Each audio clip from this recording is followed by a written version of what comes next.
Hi guys, I'm back. I don't know what happened, but we'll just start over. So, hello, good morning. I'm Kathleen, your conscious coach. Thank you for joining me for this live. Got interrupted. Don't know what happened, but the show can't. We'll just continue. I'll just start all over. So, I'm Kathleen, your conscious coach, the author of the Conscious Book Collection. So, if you ever hear the Conscious Book Collection, probably me. I'm chosen an educator, author, speaker, and writer. Thank you so much for joining me this morning. We're going to cover a little ground this morning. Got a few things we're going to talk about regarding everything that I said in my title there. Meg the Stallion, Myra Selby, Amy Coney Barrett, Blacks and Voting, and Black Power. So those are the things that we're going to kind of touch on this morning. And here's your video to go along with what we'll be talking about during the show. Well, hello, hello, hello. This is Kathleen, your conscious coach. On this conscious hour, Meg the Stallion, she did an SNL and now she did an article in the New York Times. We're going to talk about Myra Selby, who was nominated by the Obama administration. I bet you've never heard that name. She was a judge who was blocked. So we'll talk about that. The lines are extremely long. They are reporting record numbers in voting. 97% of one community of registered voters actually registered to vote. Amy Coney Barrett is the new Supreme Court judge that Trump has nominated. She's been fleeced right now, honey. Kamala Harris came for her. The grilling was appropriate. We'll talk about that. And where is the Black Power? Where are we right now? That's what's coming up on the next Conscious Hour with Kathleen. See you. Hey guys, so now we're back. Just want you to know that chat is open. So if you have a question or anything like that, you can actually type it in the comment section and it will show here for me. I'm on YouTube, I'm on Periscope, and I am on Facebook and also Instagram Live. Yeah, so I'm on all of those platforms simultaneously using a program called Restream. If you want to use Restream, let me know so I can send you a link and you can use it as a referral. So yeah, we're going to be talking about all of those things today. Now, you know me, the first thing I'm going to ask you about is how are you doing in these COVID streets, honey? Are you taking care of yourself? Are you taking care of yourself and your family? Look at this. COVID has arms. So listen, it's walking around, it's traveling, it is out to get you. So make sure you are taking care of your family, protect yourself, wash your hands frequently, follow all of the guidelines of the CDC. I'm always going to say that. Go above and beyond. Don't stress yourself out, but all I'm saying is take care of yourself. Make sure you're wearing your mask. Never get so comfortable that you don't understand that anyone can absolutely have this virus. That includes your relatives, your friends, your children, your mom, your dad. Anybody could be a carrier. They could be asymptomatic. And so we want to make sure that we are protecting ourselves at all times. So again, thank you for joining me. I am Kathleen, your conscious coach. I always like to take the time out to ask how you're doing, especially during this pandemic. I also want to say a special prayer for you. So if you are sick or ill or know anybody with COVID, I want to pray that you're protected. Number one, if you do have COVID, I want to pray for your healing, that your lungs are healed and restored, that you get your taste back and your sense of smell back and all those things that affect people that have the COVID virus. I just want to pray for all the frontline workers, also the people in the hospital, and all of you guys, and include my family, right? Never leave your family out, make your family first. I'm all about the family. So just want to send out a prayer to everyone that God will heal, deliver, and do all those great things that He does, and guys stay protected. Okay? And I pray that in Jesus' name. I don't know who you pray to, but that's your business, okay? Like Tabitha Brown said, that's your business. So moving right along, we're going to talk about all those things. But first, I do want to share a little bit about legacy. And I want to talk about legacy for just a moment. So let's just jump into that right quick. When I talk about legacy, let's not just hear the word, but I want us to start to build. So forgive me for the shameless plug of my book, the Legacy Workbook. I'm all about the family. I'm all about putting the family first, but I'm definitely all about giving the family tools, right? Because you're going to hear people talk about legacy. You're going to hear people talk about another word called culture. Culture.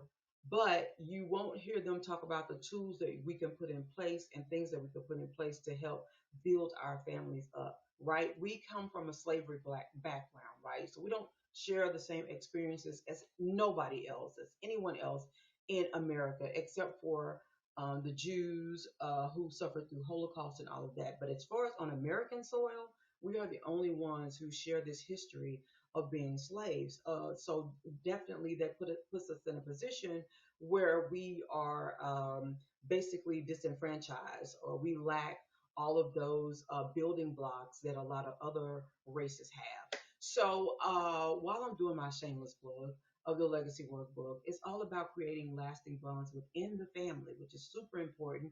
It also sets boundaries and creates expectations, and it's also going to add values to your family. There are 7 chapters. Every chapter has a part where it says know your history. So I always take you on a little journey of your history. I also deconstruct and debunk all of the notions that slavery, had to be a part of what happened in America, that it was something that we willingly participated in, or like, just debunk all these myths and theories about how Black people saw slavery, how we participated in it. They'll tell us and they'll teach our children in school that Black people were very much, happy during slavery. They sung these hymns and these songs, and they were a part of this whole catastrophic event, that is called slavery. In this book, I debunk that, I tear that down, I rip it apart, I get rid of all of that, and I help build your conscious mind so you actually understand what it meant to be Black then, and how we actually made it through by committing and having a commitment first to ourselves, by loving ourselves, by having stability. Even through the worst times, we kept our minds somehow stable. So I share that information with you in that book. So when you talk about legacy, you want to think about in terms of someone like LeBron James. LeBron James, and now you don't have to be a millionaire to leave a legacy, right? LeBron James is a husband, right? He's a father, right? He has multiple businesses. I don't know if you know, but he also produces film. LeBron James is also a philanthropist, right? So he's in the community, he's doing work, and all of that good stuff. And so when you think about legacy and leaving a legacy, I want you to think about what values are you leaving for your family that they can follow? What commitments have you made that your family can follow, and that will leave an influence in your community? So, and for your race, right? So we know if we contribute to our family first, that then turns into a contribution to our community, that then influences our family and those who are around us. And we have social media, so that reach goes out even further. So when you talk about building a wealth mindset, uh, you have to believe in the family model and believe that it starts at home. The Legacy Workbook is all about starting your legacy at home in your 4 walls with you and your children. Now, that could be a single parent, that could be a two-parent home, that could be whatever your family dynamic is. The Legacy Workbook is for you. If you look into the chat, I added a link to my link tree where you can go through the link tree and just select the Legacy Workbook, and you can order it from Amazon straight from the link that I added in the comments. The next thing I want to talk about when it comes to legacy, we got that it's family, it's community, it's influence. It's setting values, establishing boundaries, all that good stuff is tied into legacy. It's not just a word, it's not just something cute to say, it's not just a Black thing, it's an actual contribution and attributes that will contribute to long standing, this is beyond your death, contributions to your family and your community and to your race, okay?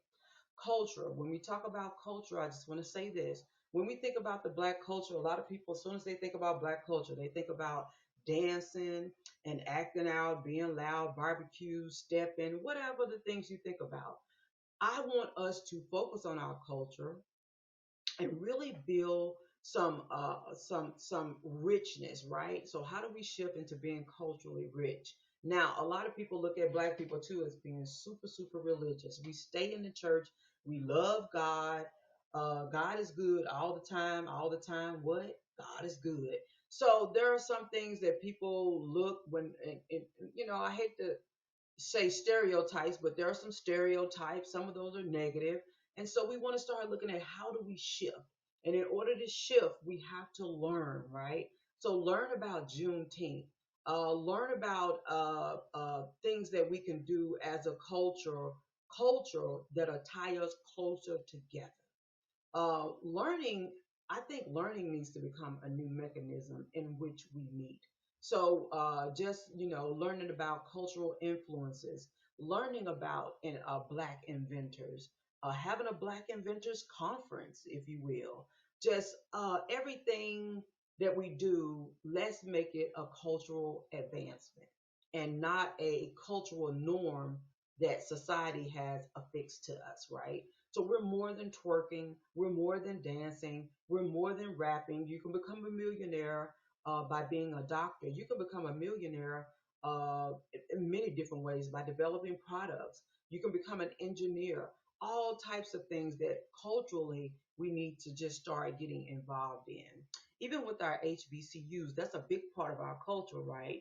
But how do we even extend that even more? How do we become alumni partners? How do we, have more Black people graduate from college with degrees? So when you're talking about shifting our culture to being more of rich in nature, those are the things that I'm talking about. Now, let's get into this show. The first thing I want to talk about is this beautiful Black queen, Myra Selby, who was nominated by the Obama administration to be the Supreme Court judge that Amy Coney Barrett is now trying to or seeking to fill that seat. They believe she's going to accomplish it because 51% of the House is Republican, and they're all going to shift their votes to her. That's what everybody is expecting. I always say don't expect anything when it comes to these white racist solutions or norms. What I'm saying is, let's build up our mind to focus on what we are expecting because that helps us kind of shift and navigate the world to what we need it to be. But looking at Miss Myra Selby, she was nominated by the Obama administration. Sorry, my pictures are so crappy. I hate it, but it's a whole nother ball game to try to download and send pictures that are of great quality. So I'm sorry, until I can get a more streamlined approach to getting this information up, they're going to be grainy looking, and I apologize. So Myra Sterling was appointed by the Obama administration. If you know anything about Moscow Mitch, who is a Senate leader from the state of Kentucky, who right now is being trying to McGrath. She's a female who's running for the same position that McConnell holds in the state of Kentucky. So if you can support McGrath in Kentucky, that is our best and only chance of getting Moscow Mitch out of his seat. But he was known as he's still known as the hardcore senator or Senate leader who blocked everything Obama tried to do. So Obama nominated Myra Selby. She's a judge in the Seventh Court District. I did have some information up about her, but my computer is acting really, really weird. So I'm trying not to open up too many more tabs. But I just want to put that information out there that there was a Black female judge who Obama had nominated for that position. I think that's super important because a lot of times, and I got that information from News One and also the African History Network. Michael M. Helptu on the African History Network, which you need to follow because he's an educator. He really laid it out last night, and it could have been a replay, but I watched it. And anyway, he talked about this judge who was basically blocked. And now, of course, they have Amy Coney Barrett who they're trying to make fill the seat nominated by Trump. But a lot of people say Obama never did anything. Obama did a lot.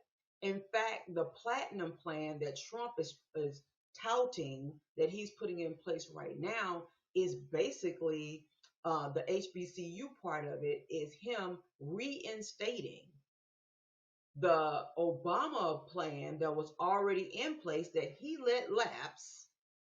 Trump let it lapse, and now he's reinstating it. So, Obama did do quite a bit for blacks while he was in office, but he did have to deal with Mitch McConnell and the contention of Congress at the time when he was in there, which was predominantly white. And so we know racism plays a huge part in all the decision making. So, I just want to put that out there. I can't go into detail because I would have to remember everything and read everything, and I don't have it up here on my screen. So just look it up. You have Google, you have your phone, just look it up. Myra Selby. It's just good information to know.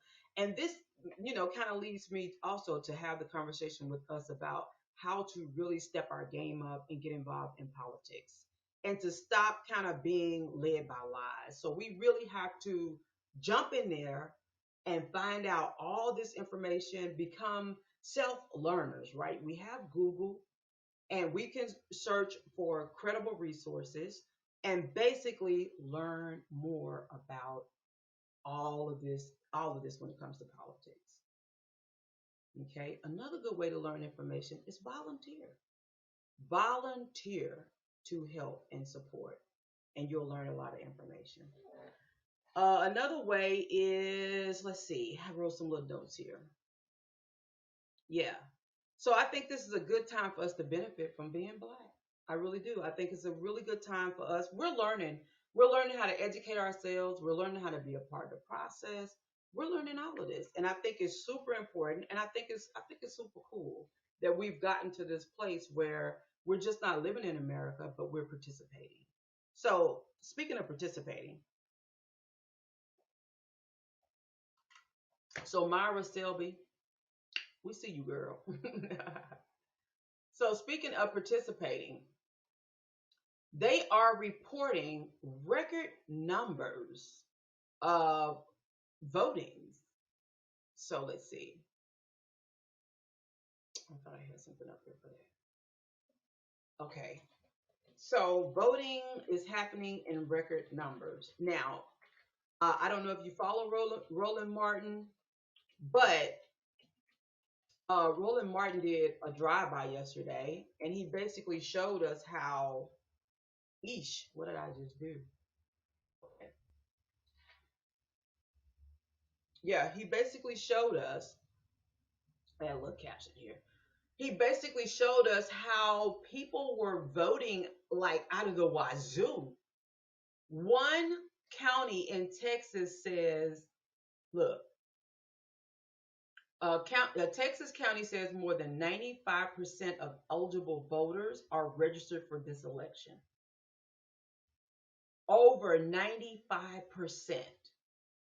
They are saying that voting is up by 630% this year. That is huge. You're talking about a shift. That is huge. I don't have the video of Roland Martin riding around, but you can go to his page and you can actually see he was driving by locations and people were out voting. This is insane. So remember just a minute ago, I was telling you about volunteering and the benefit of being black at this moment. Well, part of that benefit of being black at this moment is to strategically plan to be effective. Voting is one of those ways. Another way, like I just said, was getting to know the candidates. You have to get to know the candidates. So in getting to know the candidates, you get to know what they stand for, and you get to know, how that can help you when you're trying to find out what will benefit your community and things like that. So the benefit of being black in this moment is that we're now figuring out we have to be self-learners. And so be strategic, strategically plan to be effective. Don't just vote, get to know the candidate, find out how to bring up your agenda to your police department. They're doing a lot of police reforming right now. That's a lot of talk. So figure out, how can I present my agenda to the mayor, to the chief of police? How can I present my agenda to the governor? How can I present my agenda to the Senate, to the state representatives? So that's what we, have to do right now. So one thing I'm doing right now, I'm volunteering virtually. I'm helping with call banks and all of that. So those are just some of the things we could do to help other blacks move forward, even from home. Okay? You can do call banks, you can donate, you can share information like I'm doing right now, go live on Facebook or whatever. So those are just some of the things that we can do. Now, speaking of Amy Barrett, back over here. Did she actually replace the black female judge's seat? I just kind of went over that a little bit. But this is Amy. I'll show you a little picture of Amy Barrett here. Let me see if I can get it up. Give me just a second. Let me see if I got one. Hopefully it's pretty decent. It's okay.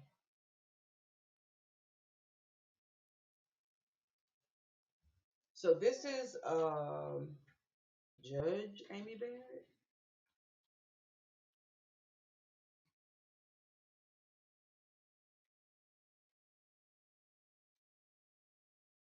And this is Trump's nominee.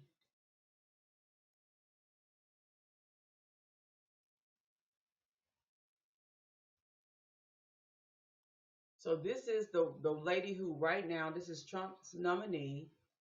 She's being questioned in the Senate. And let me tell you something. They are really coming for her.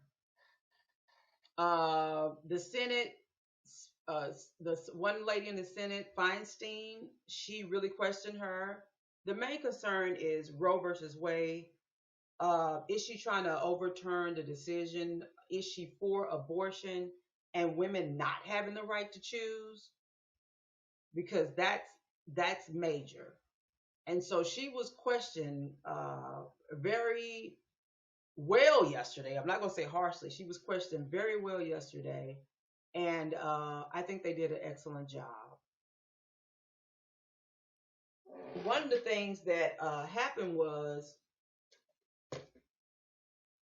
let's see, one of the things that happened was she was questioned by Kamala Harris. And we all know Kamala Harris. She does not play. So she was questioned by Kamala Harris. Well, Feinstein did a really good job too. She was very direct, but the thing was, she wasn't answering any of the questions. She was like, I'm here, but she wasn't answering any of the questions that they had. She was just, skirting around everything. But I like the way Kamala Harris, when she did her question, I like the way she brought everything out. And I like the way she built up to prove that Amy was, Justice Barrett was basically skirting around the questions that she was asking. And so basically, she was trying to make her case that, hey, I'm just going to go by the laws. I'm going to do it the way everybody else has done it. And Kamala Harris was like, well, Justice Ginsburg let us know how she felt about abortion and a women's right to choose. So why can't you let us know that? And again, she just avoided the question. She was like, I'm going to follow the law, blah, blah, blah. So if you don't know a lot about Amy, like I said, Google, find out. But at this point, we basically know, because the Republicans kind of run the House, that they're definitely going to try to get her in. So unless one of them decides, hey, look, I'm not going to vote for her for whatever reason, she's probably going to get in. Now, moving right along. Yeah, I didn't share a whole lot about her there. Well, I kind of did, but anyway. I want to share something about Meg the Stallion. So hold on to your seats. Let me take some of this stuff out and set up because I want to talk about Meg the Stallion next and what she just did in New York Times. So she did the SNL, but also she did something for, she wrote an article in, I think she wrote this article in the New York Times. So we're going to talk about that next.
All right, thanks for holding on, guys.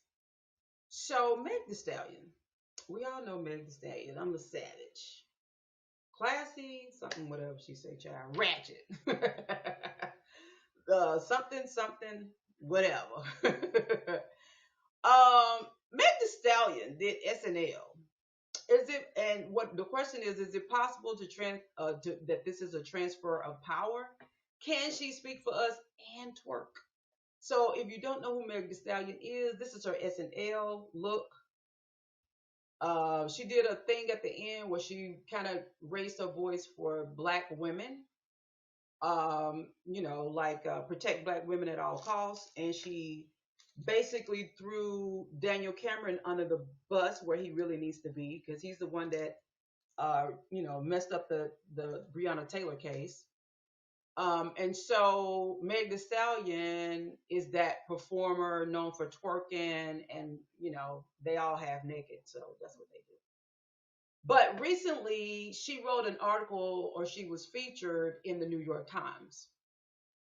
And again, sorry, I don't have a better image.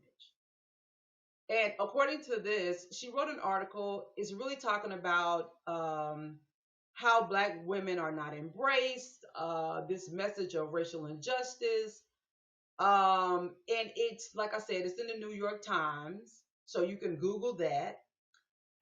Meg the Stallion, why I speak up for black women. I'm not afraid of criticism, and protect black women should not be controversial. And it actually says by Meg the Stallion. Meg the Stallion is an entrepreneur, philanthropist, and uh, entertainer. So it's worth the read. She talks about acts of violence committed against women, against men, and how she's looked at it. Now she looks at it like it's not just relationship based. It's just that women are objectified by men, looked at as objects, and often mistreated. She talks about how her silence was initially because she was in fear of herself and her friends. And even as a victim, she was met with skepticism and judgment. How people publicly questioned her and debated whether she played a role in her own violence. So it's a really good article. Talks about how black women struggle against stereotypes, always seen as angry, and we see that a lot with Senator Kamala Harris. They always call her angry. They made the whole thing about all the faces she was making. Like Trump make a gazillion faces, everybody make faces. But it's always these stereotypes against black women. And so I like how she also went into the maternal mortality rates. So she she kind of did her homework. Now a lot of people kind of talked about how she talked about capitalizing off her sexuality, and so a lot of people had comments about that. And I'll talk a little bit about that too. She also talks about how black women are not basically, excuse me, how black women are not kind of like put on a pedestal as other people are. How we had to wait to learn about the black contribution from black women in the movie Hidden Figures. She talked about how we would like to have known about Marie Van Brittan Brown, who created the first home security system, and how Alice H. Parker got the patent for the first furnace. All types of things in this article. It's pretty good. It's pretty good. I would say it's pretty good.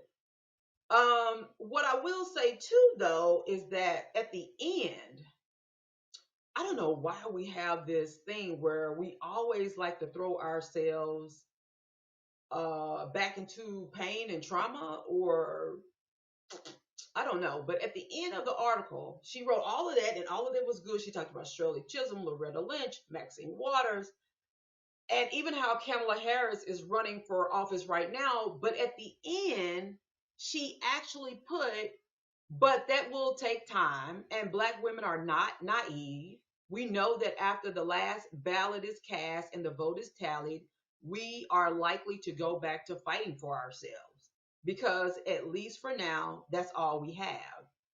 And I just don't like the way she ended that. I think we should adopt more of a mantra that fits who we are right now, and walk away from the struggle stories, is what I call them.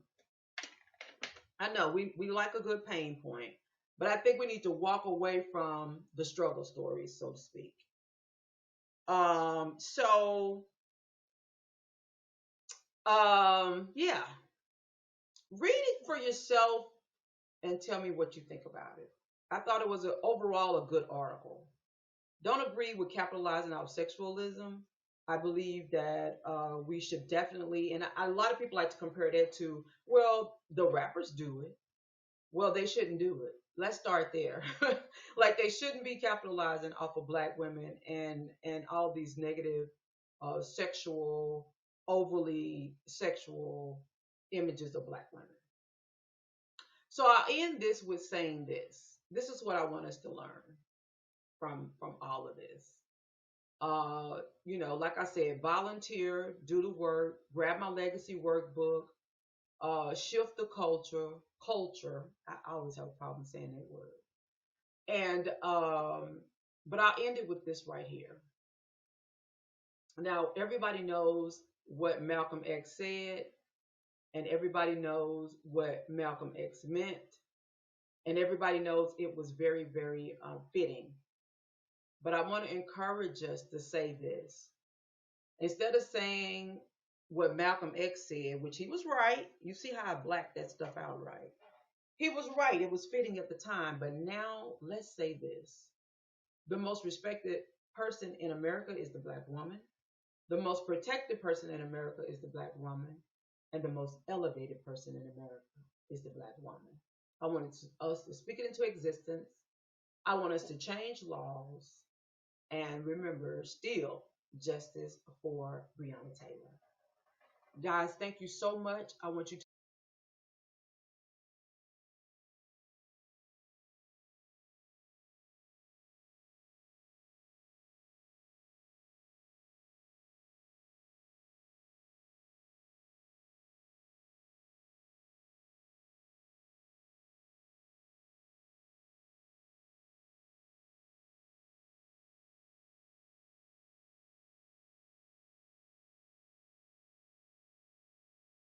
your conscious coach. And thank you guys so much for watching. If you're on YouTube, subscribe to my YouTube channel, share, tag, and like, share with family members and friends. And you guys have an amazing day.